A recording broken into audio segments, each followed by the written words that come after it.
வணக்கம், நான் doctor B Aishwarya தேவி, empty Siddha. So நம்ம கிளினிக்கில் ஏசோஸ்பெர்மியாவுக்கு நிறைய பேர் சக்ஸஸ்ஃபுல்லாக ட்ரீட்மெண்ட் முடிச்சு அதில் நிறைய பேர் நேச்சுரலாக கன்சீவ் ஆகிருக்காங்க. அதே மாதிரி இன்னைக்கு இந்த மந்த் வந்து சக்ஸஸ் பண்ணிட்டு நேச்சுரலாக கன்சீவ் ஆன 3 பேஷண்ட் பற்றி நான் சொல்கிறேன். அதே நேரத்தில் நிறைய பேஷண்ட் ரெக்வஸ்ட் பண்ணி கேட்டாங்க, சக்ஸஸ் ஆன ரிப்போர்ட்ஸ் பற்றி சொல்கிறீங்க மேம், நெகட்டிவாக ஃபெயிலியர் ஆன பேஷண்ட் பற்றியும் நீங்கள் சொல்லுங்கள் அப்படின்னு சொல்லி கேட்டிருந்தாங்க. ஸோ அவங்கள பற்றியும் நான் இந்த ரிப்போர்ட்ஸில் சொல்கிறேன். ஃபர்ஸ்ட் வந்து இங்கே சக்ஸஸ்ஃபுல்லாக ட்ரீட்மெண்ட் முடிச்சு கன்சீவ் ஆன 3 patient, Yasar sir, Vinoth sir and Adhiban. இவங்க 3 பேரோட ஒய்ஃபும் நேச்சுரலாக கன்சீவ் ஆகிருக்காங்க. இதில் யாசர் சாரும் வினோத் சாரும் ஃபோன் பண்ணி எங்களுக்கு இன்ஃபார்ம் பண்ணாங்க. அதே மாதிரி அதிபன் சாரோட ரிலேட்டிவ் நேராகவே வந்து அந்த சந்தோஷமான நியூஸை ஷேர் பண்ணிக்கிட்டாங்க. ஸோ அது எங்களுக்கு ரொம்ப ஹாப்பியாக இருந்தது. அதே நேரத்தில் சக்ஸஸ் ஆகாத பேஷண்ட் வந்து 2 பேரை பற்றி இங்கே குறிப்பிடுறேன். ஒருத்தர் வந்து நாகர்கோயிலேருந்து மிஸ்டர் சுல்ஃபிக் அண்ட் தென் கட்டாரில் இருந்து ஆண்டனி பிச்சை சங்கர். இவங்க 2 பேருமே ட்ரீட்மெண்ட் வந்து அவங்களுக்கு சாட்டிஸ்ஃபேக்டரியான ரிசல்ட்ஸ் கிடைக்கல. ரெண்டாவது, இந்த நோயோட தீவிரத்தை நம்ம முதல்ல புரிஞ்சுக்கணும். ஒன்று வந்து அலோபதியில் இதுக்கு ட்ரீட்மெண்ட்டே கிடையாது. நீங்கள் டோனர் மூலமாக ஐவிஎஃப் பெற்றுக்கணும், இல்லைன்னா உங்களோட ஸ்பெர்ம் கிடைச்சா அதை வச்சு ஐவிஎஃப் மட்டும்தாங்கிற நிலைமையில் இங்கே 105 நாளில் 70% பேருக்கு சக்ஸஸ் ஆகுது, ஒரு 30% பேருக்கு ஃபெயிலியரும் ஆகுது. ஸோ இங்கே ட்ரீட்மெண்ட் வர்றதுக்கு முன்னாடி உங்களோட நோயோட தீவிரத்தை ஃபர்ஸ்ட் நீங்கள் புரிஞ்சுக்கணும். இப்போ ஆண்டனி பிச்சை சங்கர் சாரோட ஒய்ஃப் வந்து கட்டாரில் ஒரு டாக்டர்கிட்ட நம்மளை அப்ரோச் பண்ணுறதுக்கு முன்னாடி போய் பார்த்துருக்காங்க. உங்களோட ஏசோஸ்பெர்மியா கவுண்ட்டை வச்சு உங்களுக்கு கன்சீவே ஆக முடியாது, உங்களுக்கு இது வந்து வாய்ப்பே இல்லைன்னு சொன்னோன்னா அவங்க ஒய்ஃப் அவங்கள புரிஞ்சுக்காம அவங்கள விட்டு பிரிஞ்சு போயிட்டாங்க. ஸோ இந்த மாதிரி கண்டிஷனில் தான் அவங்க இங்கே வர்றாங்க. பட் இங்கே வந்து ட்ரீட்மெண்ட் எடுத்து சாட்டிஸ்ஃபேக்ஷன் இல்லை அப்படிங்கிறப்போ அவங்களுக்கு வந்து ஒரு ஆதங்கம் வருது. ஸோ நீங்கள் புரிஞ்சிக்க வேண்டியது, இந்த ட்ரீட்மெண்ட்டில் 70% வாய்ப்புண்டு, 30% ஃபெயிலியரும் ஆகிறதுக்கு வாய்ப்புண்டு. அது உங்களோட பாடியோட ரெஸ்பான்ஸை பொறுத்து. ஏன்னா 70% பேர் ரெஸ்பாண்ட் பண்ணுறாங்க, ஒரு 30% பேர் ரெஸ்பாண்ட் பண்ணலைன்னா அப்போ நம்ம பாடி ரெஸ்பாண்ட் பண்ணல, ஸ்லோவாக இருக்குது அப்படிங்கிற சிவியரிட்டி நீங்கள் கண்டிப்பாக புரிஞ்சுக்கணும். ஸோ இன்னைக்கு பாசிட்டிவான ரிசல்ட்ஸ் பற்றியும் நம்ம பார்க்கலாம். ஃபர்ஸ்ட் ரிப்போர்ட் வந்து மிஸ்டர் ராபின்சன். இவர் வந்து கிரேட் 4 வெரிகோசில் பைலாட்ரல் சைடில் இருந்திருக்கு. அண்ட் டெஸ்டஸ் வந்து 9.6 அண்ட் 10.5 cc இருந்திருக்கு. இது வந்து அவரோட பிஃபோர் ட்ரீட்மெண்ட் ரிப்போர்ட். இவர் வந்து 0 கவுண்ட்டுக்காக நம்மகிட்ட ட்ரீட்மெண்ட் வந்தவர். இவர் 45 டேஸ்லேயே நல்லா ரெஸ்பாண்ட் பண்ணிட்டு டோட்டல் வந்து பார்த்தீங்கன்னா 45 மில்லியன், 1 ml 15 மில்லியனும், டோட்டல் மொட்டிலிட்டி வந்து 34% இருந்திருக்கு. Total ejaculate 45 million. இது வந்து அவரோட ஆஃப்டர் ட்ரீட்மெண்ட் ரிப்போர்ட். ஸோ 45 டேஸில் இந்த பேஷண்ட் நல்லா தான் ரெஸ்பாண்ட் பண்ணியிருக்காங்க. ஸோ அடுத்த பேஷண்ட் வந்து மிஸ்டர் பாலாஜி. இவங்க வந்து when compared to Robinson sir இவர் ஸ்லோ தான். ஏன்னா 105 டேஸில் தான் இவங்க வந்து ட்ரீட்மெண்ட் வந்து ரெஸ்பான்ஸே பண்ண ஆரம்பித்தாங்க. பிஃபோர் ட்ரீட்மெண்ட் பாருங்கள், இவருக்கு ஏசோஸ்பெர்மியா. அண்ட் தென் 105 டேஸ் தாண்டி தான் 1 மில்லியன் கவுண்ட்டும் அண்ட் தென் மொட்டிலிட்டி சுத்தமாக அப்போ கூட வரல. 105 டேஸில் 1 மில்லியனும் மொட்டிலிட்டி 0வாக தான் இருந்தது. பட் அந்த பேஷண்ட் வந்து ஆஃப்டர் 105 டேஸ் வாலண்டியராக கண்டினியூ பண்ணதுக்கப்புறம் வித்தின் 1 மந்த், ஆஃப்டர் 1 மில்லியனுக்கு அப்புறம் ஜஸ்ட் 1 மந்த் கண்டினியூ பண்ணதுக்கப்புறம் 6.5 மில்லியன் கவுண்ட்டாக ரைஸ் ஆகிருக்கு. மொட்டிலிட்டி 0லேருந்து டோட்டல் மொட்டிலிட்டி 84.3%. ஸோ இது வந்து ஆஃப்டர் தட் உங்களுக்கு வந்து மோர் தென் 105 டேஸில் ஃபர்ஸ்ட் ரெஸ்பான்ஸ், ஆஃப்டர் தட் 30 டேஸில் நல்லா ரெஸ்பாண்ட் பண்ண பேஷண்ட்.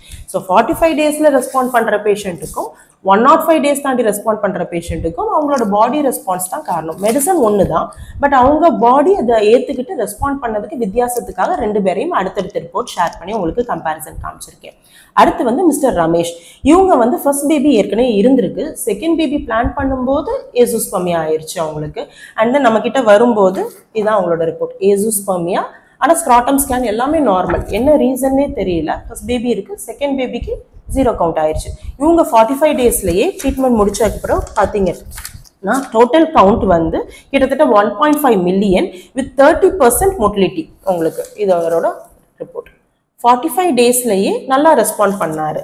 ஸோ ஏசோஸ்பெர்மியா யாருக்குனாலும் எப்போனாலும் வரலாங்கிறதுக்கு இவர் ஒரு உதாரணம். ஃபர்ஸ்ட் பேபி நல்லபடியாக நேச்சுரலாக ஃபார்ம் ஆகிருக்கு, செகண்ட் பேபி பிளான் பண்ணும்போது ஏசோஸ்பெர்மியா அண்ட் தென் ஆனால் நல்லா ரெஸ்பாண்ட் பண்ணிட்டாரு. ஸோ செகண்ட் பேபியுமே நம்ம நேச்சுரல் கன்செப்ஷனுக்கு இவரை நல்லா டெவலப் பண்ணி கொண்டு வந்துடலாம். அடுத்த பேஷண்ட் வந்து மிஸ்டர் லியாக்கத் அலி. இவர் வந்து பார்த்தீங்கன்னா டயபெட்டிஸ் பேஷண்ட். இவருமே வந்து 105 டேஸில் தான் ரெஸ்பாண்ட் பண்ணார். இவரோட பிஃபோர் ட்ரீட்மெண்ட் ரிப்போர்ட் வந்து பார்த்தீங்கன்னா இது ஏசோஸ்பெர்மியா 0 கவுண்ட். அண்ட் தென் அடுத்து வந்து பார்த்தீங்கன்னா டோட்டல் வந்து இவருக்கு 4.6 மில்லியன் வித் 62% மொட்டிலிட்டி. ஸோ 105 டேஸில் தான் ரெஸ்பாண்ட் பண்ணால் கூட நல்ல மோட்டிலிட்டி. வேற பாலாஜி சார் வந்து 105 டேஸில் ரெஸ்பாண்ட் பண்ணார், 1 மில்லியன் கவுண்ட் வித் 0 மோட்டிலிட்டி தான். பட் ஆஃப்டர் தட் கண்டினியூ பண்ணும்போது நல்ல மோட்டிலிட்டி வந்தது. இவர் ஆனால் 105 டேஸ்லேயே 4.6 மில்லியன் வந்தது, 62% மோட்டிலிட்டி, நல்லா ரெஸ்பாண்ட் பண்ணார். ஸோ ஒவ்வொரு பேஷண்ட்டோட ரெஸ்பான்ஸும் ஒவ்வொரு மாதிரி இருக்குது. ஸோ இவங்க ஏசோஸ்பெர்மியா. அடுத்து வந்து மிஸ்டர் நேம்சந்த், இவர் வந்து கிரிப்டோஸ்பெர்மியா கண்டிஷனுக்காக வந்தவர். ஜஸ்ட் 0.9 மில்லியன், 1 மில்லியனை விட ரொம்ப கம்மியாக தான் கவுண்ட் இருந்தது வித் 0% மோட்டிலிட்டி. இது வந்து அவரோட பிஃபோர் ட்ரீட்மெண்ட் ரிப்போர்ட். ஸோ மொட்டிலிட்டிலாம் பார்த்தீங்கன்னா கம்ப்ளீட்டாக டேஷ் தான், நில் உங்களுக்கு. So after treatment enormous increment உங்களுக்கு பார்த்தீங்கன்னா டோட்டல் எஜாகுலேட் 48.8 மில்லியன், ஜஸ்ட் 0.9 மில்லியன்லேருந்து 48.8 million count with total motility of 42%. இது வந்து அவரோட ஆஃப்டர் ட்ரீட்மெண்ட் ரிப்போர்ட். ஸோ 45 டேஸ்லேயே நல்லா ரெஸ்பாண்ட் பண்ணிட்டாங்க பேஷண்ட் வந்து. ஸோ இவர் இன்னொரு உதாரணம். அடுத்து மிஸ்டர் சுரேஷ், இவரும் கிரிப்டோஸ்பெர்மியா, பட் இவருக்கு லோ வால்யூம் டெஸ்ட் 6.8 7.6 cc தான், பைலாட்ரல் வெரிகோசில். இவரோட பிஃபோர் ட்ரீட்மெண்ட் ரிப்போர்ட்டில் பார்த்தீங்கன்னா ஒன்லி ஒகேஷனல் இம்மோட்டைல் ஸ்பெர்ம், 1-2 ஸ்பெர்ம் தான், அதுவும் டெத் ஸ்பெர்ம். ஸோ இதை கிரிப்டோஸ்பெர்மியான்னு கூட சொல்ல முடியாது, நெக்ரோஸ்பெர்மியா. 1-2 டெத் ஸ்பெர்ம்ஸோட நம்மகிட்ட ட்ரீட்மெண்ட் வந்தா பேஷண்ட். அண்ட் ஆஃப்டர் ட்ரீட்மெண்ட் பார்த்தீங்கன்னா enormous increment with total of கிட்டத்தட்ட பார்த்தீங்கன்னா 148 மில்லியன் கவுண்ட் வித் 13% மோட்டிலிட்டி. இதில் பார்த்தீங்கன்னா தெரியும் அவரோட ரிப்போர்ட் உங்களுக்கு. ஸோ ஆஃப்டர் ட்ரீட்மெண்ட் ரேப்பிடாக நல்லா சேஞ்ச் ஆன ஒரு பேஷண்ட்டுக்கு வந்து எக்ஸாம்பிள் வந்து சுரேஷ் சார் நல்லா ரெஸ்பாண்ட் பண்ணியிருக்காரு. அடுத்து மிஸ்டர் கார்த்திகேயன் சார், இவரும் ஏசோஸ்பெர்மியாக்காக ட்ரீட்மெண்ட் வந்தார். Low volume testes 5.1 and 7.8 cc with left grade 3 and right grade 2 varicocele, FSH 25.3, LH 13.6. So ரெண்டுமே எலிவேட்டடாக தான் இருந்திருக்கு. ஸோ நான் அப்ஸ்ட்ரக்டிவ்க்கு எக்ஸாக்ட் எக்ஸாம்பிள்னு சொல்லலாம். இவர் ஃபர்ஸ்ட் 45 டேஸ்லேயே ரெஸ்பாண்ட் பண்ணிட்டாரு. 0.24 million count total ejaculate and 4.17 million motility. இது வந்து அவரோட ஆஃப்டர் ட்ரீட்மெண்ட். சரிங்களா? அடுத்து வந்து மிஸ்டர் மோகன் சார், இவர் வந்து ஒலிகோஸ்பெர்மியா கேஸ், 2 மில்லியன் கவுண்டோட நம்ம கிட்ட ட்ரீட்மெண்ட் வர்றாங்க with 10% motility before treatment report. And after treatment வந்து பார்த்தீங்கன்னா 10 மில்லியன் கவுண்ட் வித் 20% மோட்டிலிட்டி. இது வந்து ஆஃப்டர் ட்ரீட்மெண்ட் ரிப்போர்ட். ஸோ 5 மடங்கு இன்க்ரீஸ் ஆகிருக்கு. நேம்சந்த் சாரை கம்பேர் பண்ணும்போது ரெஸ்பான்ஸ் லோ தான், பட் இம்ப்ரூவ்மெண்ட் கண்டிப்பாக 45 டேஸில் ஆயிருக்காரு. ஸோ ஃபர்தராக இப்போ நேம்சந்த் சாருக்கு நாங்கள் ட்ரீட்மெண்ட் போதும்னு சொல்லி 45 நாளே ட்ரீட்மெண்ட் முடிச்சிட்டோம். பட் இவருக்கு வந்து இம்ப்ரூவ்மெண்ட் இருக்குது, பட் நேச்சுரல் கன்செப்ஷன் வேணும்னா இன்னும் கொஞ்சம் கண்டினியூ பண்ணுங்கன்னு சொல்லி நெக்ஸ்ட் 30 டேஸ் வந்து நாங்கள் மெடிசன் கண்டினியூ பண்ண சொல்லியிருக்கோம். ஸோ ஒலிகோஸ்பெர்மியாலேயே 2 வகையாகவும் ரெஸ்பான்ஸ் இருக்குது, பட் ரெஸ்பான்ஸ் கண்டிப்பாக இருக்குது. அடுத்து வந்து மிஸ்டர் இப்ராஹிம், இவர் வந்து azoospermia, a case of azoospermia before treatment, and after treatment வந்து பார்த்தீங்கன்னா 6.2 million count in 45 days itself and 50% motility. 45 நாளே ரெஸ்பாண்ட் பண்ண பேஷண்ட் இப்ராஹிம் சார். அடுத்து வந்து மிஸ்டர் சாரங், இவர் வந்து கொஞ்சம் ஸ்லோ ரெஸ்பாண்ட் பேஷண்ட் தான், 105 டேஸ் ஆச்சு. ஸோ இது வந்து இவர் வந்து before treatment report 0 azoospermia. And after treatment வந்து பார்த்தீங்கன்னா 1 மில்லியன் கவுண்ட் அளவுக்கு வந்திருக்கு. பட் இன்னும் motility just like Balaji sir மாதிரி தான், கவுண்ட் 1 மில்லியன் வந்திருக்கு அண்ட் மோட்டிலிட்டி வரல. பாலாஜி சார் மாதிரி ஃபர்தராக கண்டினியூ பண்ணும்போது கண்டிப்பாக இவருக்கு மோட்டிலிட்டி, அவருக்கு இப்போ 80% அளவுக்கு மோட்டிலிட்டி வந்துருச்சு இல்லையா, அது மாதிரி கண்டிப்பாக இவரும் இம்ப்ரூவ்மெண்ட் காமிப்பார். பட் இவங்கெல்லாம் கொஞ்சம் ஸ்லோ ரெஸ்பாண்ட் பேஷண்ட்ங்கிறதுக்கு எக்ஸாம்பிள். அடுத்த பேஷண்ட் வந்து நேம் மென்ஷன் பண்ண வேணான்னு சொன்னாங்க, ஸோ அதனால் நான் மென்ஷன் பண்ணல.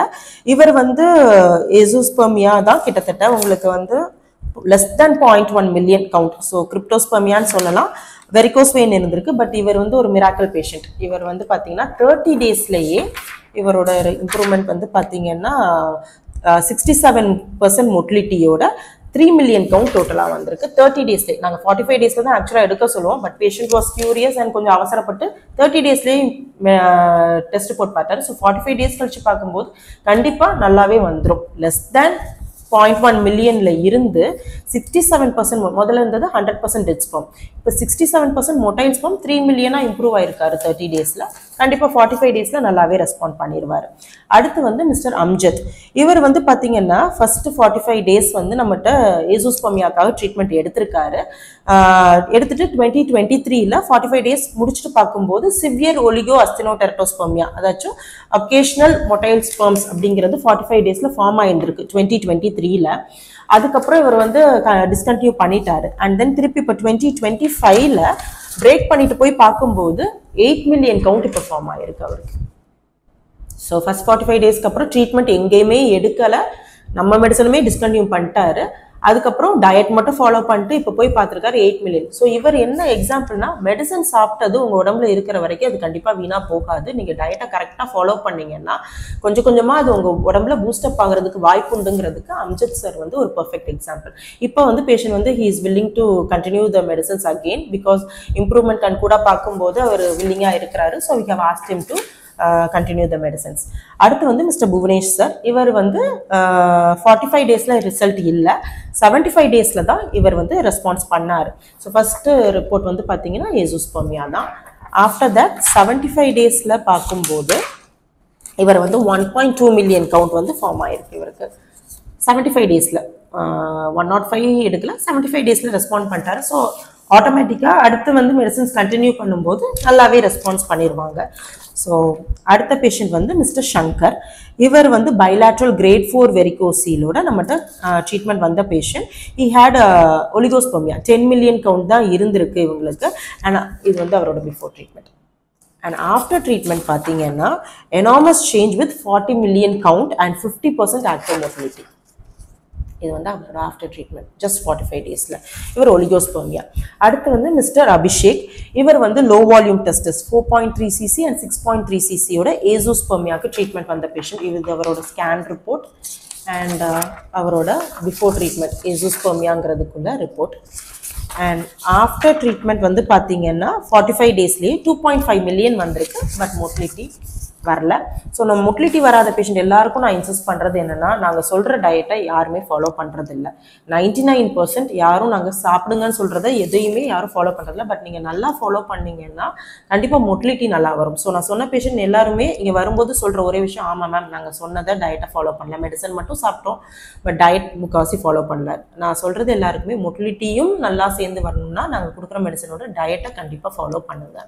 அடுத்த பேஷண்ட் வந்து மிஸ்டர் விவேக் பாண்டி, இவர் வந்து அசோஸ்பெர்மியாக்காக ட்ரீட்மெண்ட் வந்தாங்க. ஹெச்சிஜி இன்ஜெக்ஷன் 12 டோசஸ் போட்டிருந்தாங்க. ஸோ நாங்கள் அவங்களுக்கு சொல்லியிருந்தது இம்ப்ரூவ்மெண்ட் இருக்கலாம், ஆனால் நீங்கள் ஸ்லோவாக தான் இருப்பீங்கன்னு. அதே மாதிரி 45 டேஸில் இம்ப்ரூவ்மெண்ட் இருந்தது. Total ejaculate 1.5 million and with 5% மோட்டிலிட்டியோட இம்ப்ரூவ்மெண்ட் இருந்த ஒரு patient Vivek Pandi sir.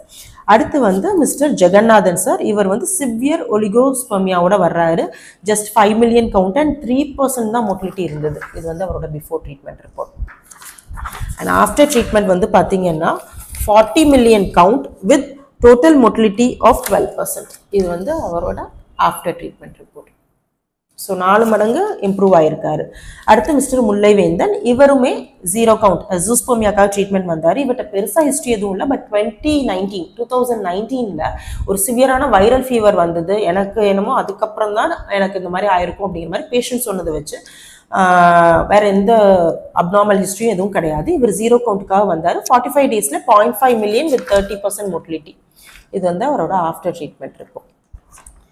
And அடுத்த பேஷண்ட் மிஸ்டர் சந்தோஷ் குமார், இவருமே ஹெச்சிஜி இன்ஜெக்ஷன் 4 டோசஸ் போட்டுட்டு 0 கவுண்ட்டுக்காக நம்மகிட்ட ட்ரீட்மெண்ட் வந்தாங்க. ஆஃப்டர் ட்ரீட்மெண்ட் வந்து பார்த்தீங்கன்னா 4.4 million count with 1.2 million active motility. நான் ஸ்பெர்ம் மோட்டிலிட்டி வந்து பர்சன்டேஜில் சொல்லாமல் மோட்டிலிட்டி கவுண்ட்டில் சொல்கிறேன். 4.4 million total ejaculate and 1.2 million active மொட்டைலாக இருக்குது. இது வந்து அவரோட after treatment report. And last patient mister Shanmugam sir, இவர் வந்து ஏசோஸ்பெர்மியாக்காக ட்ரீட்மெண்ட் வந்தார். Bilateral grade 2 varicocele with right inguinal hernia. இது கவுண்ட் வந்து பார்த்தீங்கன்னா 0 பிஃபோர் ட்ரீட்மெண்ட். ஆஃப்டர் ட்ரீட்மெண்ட் வந்து பார்த்தீங்கன்னா ஒகேஷ்னல் மொட்டைல் ஸ்பெர்ம்ஸ் இப்போ தான் ஃபார்ம் ஆகிருக்கு, ஜஸ்ட் லைக் அம்ஜத் சார் மாதிரியே தான். ஸோ ஃபர்தராக இவங்கெல்லாம் ரெஸ்பாண்ட் பண்ணிட்டாங்க 45 டேஸ்லேயே. ஸோ ஃபர்தராக இம்ப்ரூவ்மெண்ட்க்கு நம்ம மெடிசன்ஸ் கண்டினியூ பண்ண சொல்கிறோம். ஸோ இந்த மாதிரி 45 நாட்கள்லையும் ரிசல்ட் வரலாம், புவனேஷ் சார் மாதிரி 75 நாள்லையும் வரலாம், இல்லை பாலாஜி சார் சாரங் சார் மாதிரி 105 நாள்லையும் இம்ப்ரூவ்மெண்ட் வரலாம். ஸோ இந்த மாதிரி 105 நாளுக்குள்ள 70% பேர் ரெஸ்பாண்ட் பண்ணுறாங்க. ரிமைனிங் 30% வந்து ஃபெயிலியர் தான். அவங்க ரெஸ்பாண்ட் பண்ணலை அப்படின்னா அவங்களுக்கு ஒரே ஆப்ஷன் உள்ளே இருந்து பயாப்சி எடுத்து பாருங்கன்னு நாங்களே இன்டிமேட் பண்ணிடுவோம். ஸோ நீங்கள் ட்ரீட்மெண்ட் வர்றதுக்கு முன்னாடி கண்டிப்பாக உங்களோட நோயோட தீவிரத்தையும் இந்த மருத்துவத்தோட அணுகுமுறையும் நல்லா புரிஞ்சுட்டு ட்ரீட்மெண்ட் வர்றது நல்லது. நன்றி, வணக்கம்.